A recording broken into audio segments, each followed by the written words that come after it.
Hi, welcome back to Tiny Classrooms Live. The doctor here, Don Zulu in Taos, New Mexico. And I'm Artie Nathan, the HR guy here in Las Vegas, Nevada. Joining live from Frankfurt, Maike Benner. And I'm Lily. Hello. Well, these are our guests again from Germany, and our topic today is pushing through the pandemic, things you can do to keep your business going in these critical times. I know that Don and I, as consultants, we're still doing executive coaching online, and we're doing strategic planning with clients and strategic review of policies and procedures. So we've managed to keep ourselves busy without going on site. Actually, we figured out how to do online workshops as well, and they're working out very, very nicely. So really, the only thing we're doing is traveling. What's going on in Germany? So from our side, we can definitely say that customers we had, so we consult B2B, but also B2C, so also individuals and customers we've been having. It was really easy to switch online because we already knew each other. There was a high trust basis. And sometimes, as you indicated, it also saved a lot of time because no one had to travel in order to do the sessions. So we did it on Zoom. They could even be recorded. You have a whiteboard. You can also draw. So in that regard, it was very easy. But we're fairly new in the coaching and consulting industry. Our company is turning 3 in a few weeks. So we still do a lot of customer acquisition, right, Lily? And there's where the challenge comes in. Exactly. Yeah. So acquiring new customers, because like 1 year ago, you could go to a networking event or to some workshops and you have all the people around. And now you have to be more creative and also nurturing the existing network, or where we are investing a lot of time right now is the follow-up of the already collected contacts, which we have in our database, and now figuring out, okay, with which strategy can we approach them? How can we support them? And so this is like a really interesting learning for us as well. I understand you're doing some real training this week or this month as well.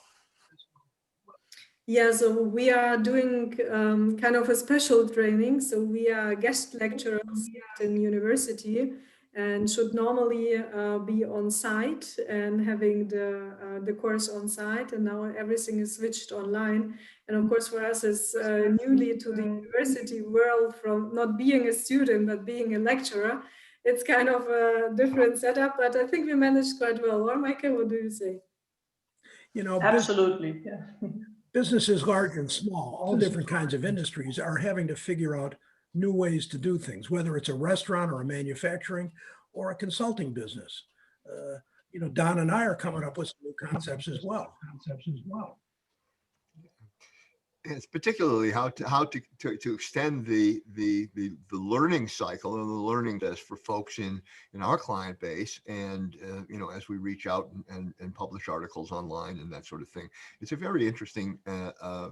It was challenging at first. Now it's getting to be kind of comfortable, and we're having fun with it. And I suspect you guys will as well. Teaching in universities, interest itself, doing it online certainly adds some excitement to it, doesn't it? And now that everybody has gone online, it seems, Don and I have started a new company called Tiny Classrooms Live, Tiny Classroom Training.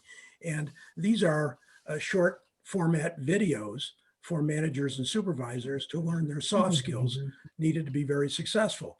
So we have changed our business model, and I think a lot of people are doing the same. Are you both recording? I suspect your teaching is at the university is on a Zoom call. Are you recording the classes for use later? That of course was our idea, but having to use the Zoom of the university and they block it, I don't know, for whatever reason. No, we have not. But what we did, and maybe you've already seen it online, we filmed us delivering part of the course, or we also did some audio recording, because we think there's a lot of value later on. And if it's not the whole course, just in parts, first of all, it is interesting. And then also we're not in conflict with the university or even the personality rights of our students. So there's always ways to, if you deliver content, to already think of how to use it in the future, either for like marketing purposes or really, like, as you said, doing a training course. Absolutely. Yeah, it's very impressive. You both have an extensive and frequent presence on Facebook and on LinkedIn and other venues. And I see you every day with more things. My goodness, how creative. But you're doing something that is built a brand immensely and a good adaptation to what Artie's been talking about in terms of the marketplace and needing to evolve. Don and I took a book of Don's, a field guide for managers and supervisors, and we've converted it into a series of Facebook Live presentations called Tiny Classrooms Live that is a page on Facebook. So everybody's getting creative these days, and that's the topic today. We're thrilled to have our friends from Germany back with us, and we'll probably do this again. Definitely. Probably next week, actually. Yeah, we're on. But so how, if someone's interested in contacting you, Lily and Mikey, how would they do that? So the easiest way is our homepage, www.malish.global. Or on LinkedIn. Also on LinkedIn, of course, on our personal profile. Very good, very good. And Artie, you and I are ubiquitous, so all they have to do is something to search.